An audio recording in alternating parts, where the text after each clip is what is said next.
hayatım zülmete döndü, şirin ıslam esrete döndü, mehabbetin nifrete döndü. Daha gedirem, ben gedirem. Mələk bizi ayrı salıbsa, qismətimiz hər nə olubsa, burada mənim kimim qalıbsa, tərk edirəm, mən gedirəm.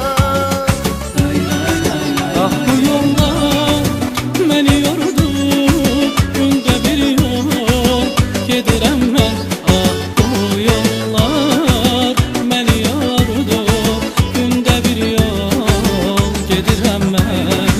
Ah bu yollar məni yordu, gündə bir yol gedirəm mən. Ah bu yollar məni yordu, gündə bir yol gedirəm mən.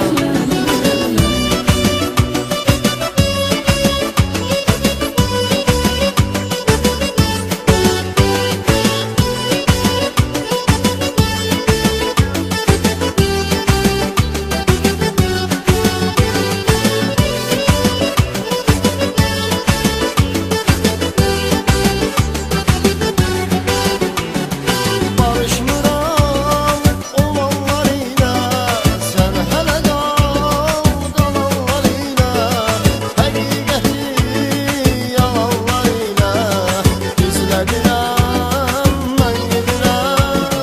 Vurdu həyat qəlbimə bir ox, sağalmağa heç bir ümid yox.